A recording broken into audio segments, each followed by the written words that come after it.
While Elizabeth was busy consolidating her rule in Russia, a wider political game was escalating outside.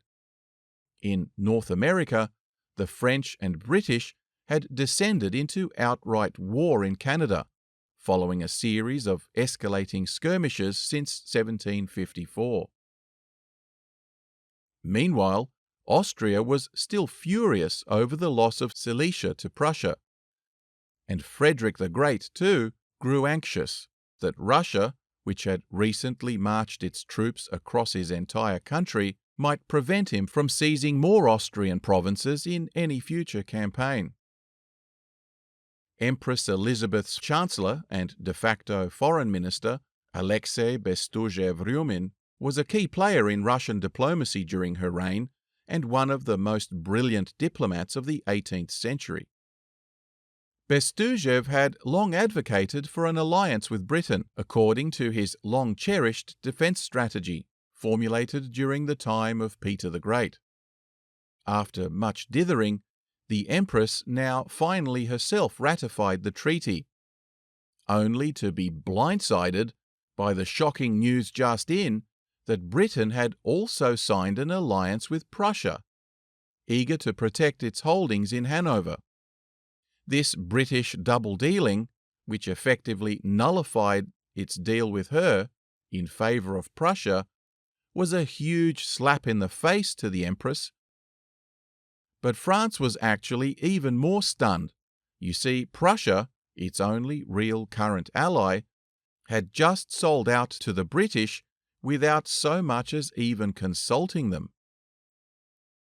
In the diplomatic scramble that followed, Russia and Austria quickly became firm chums against Prussia, and France, despite its own historical rivalry with Austria, now desperately wanted in too.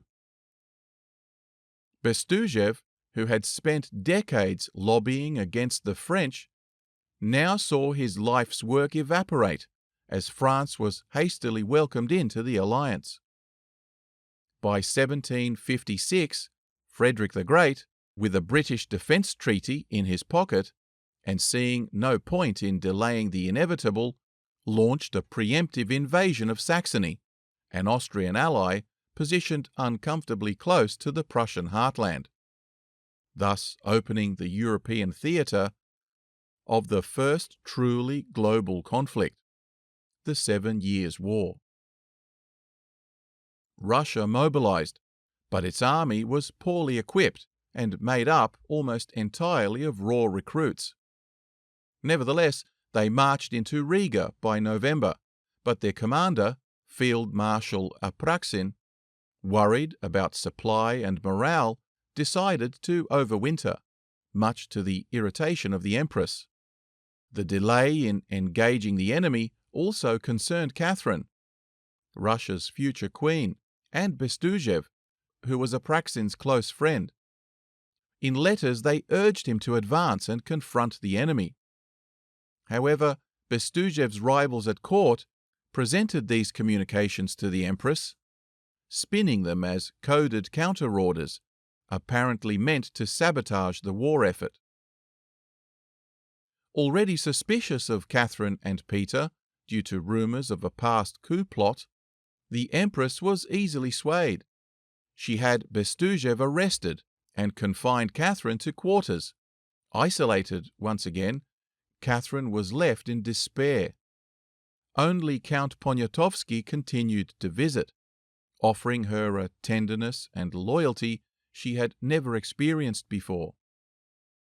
But he too was eventually pressured to leave and sent back to Poland to answer for criticism of its government.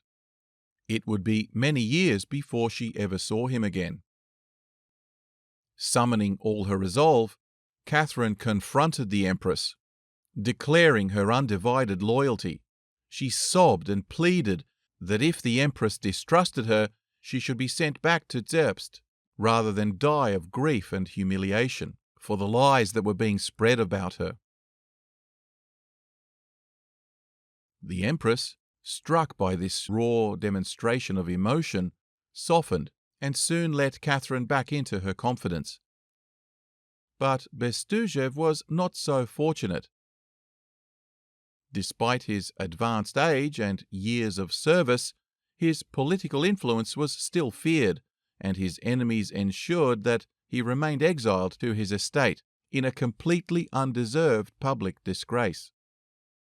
The following spring, despite a lack of proper supplies and training, the Russian army finally attacked.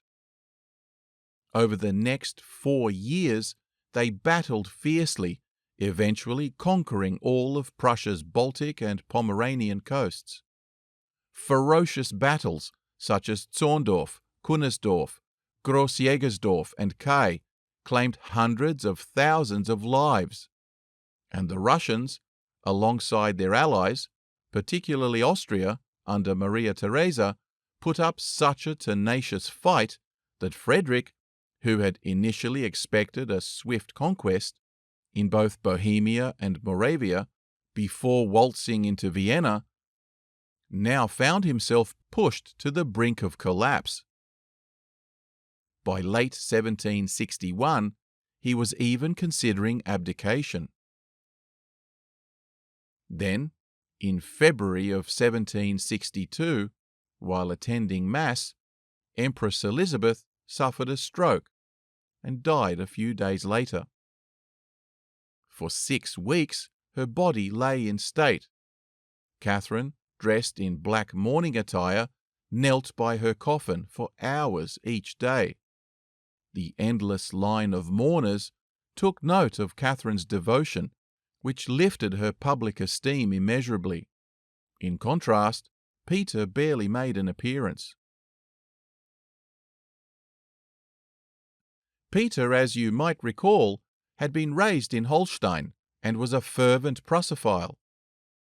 Throughout the war, he had openly opposed Russia's involvement against his hero, Frederick the Great.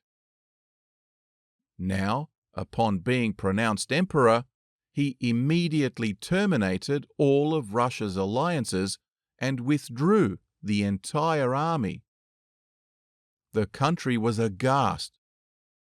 The army, which had fought valiantly and shed so much blood to bring its enemies to their knees, even occupying Berlin, was stunned by the new emperor's dismissal of all their sacrifices. Peter, in an unprecedented move, simply handed back all their hard-won victories to Frederick. But it didn't stop there. He now raided the treasury to subsidize Frederick's war effort and even sent a corps of his own personal troops to serve under the Prussians.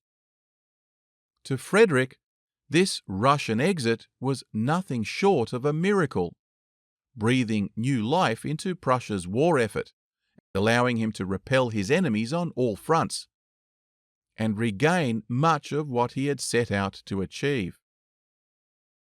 As for Russia's Imperial Guard regiments, Peter ordered them to remove their iconic red-green uniforms and replace them with Prussian blue, which he had specially imported. For the Preobrazhensky Guards, founded by Peter the Great himself, this was an unbelievable insult.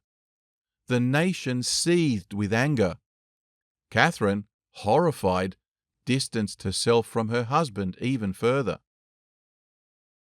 But the war would grind to a stalemate over the next 2 years, with no major territorial changes in Europe as all sides gradually ran out of both money and manpower. The 7 Years' War would end with Great Britain emerging as the dominant global superpower, having taken Canada from the French and securing its naval supremacy. Austria, too, regained some of its former prestige, despite its failure to neutralize Prussia or regain Silesia. But for Peter, the withdrawal of Russia from the war and his now direct threats against Catherine was about to have catastrophic consequences.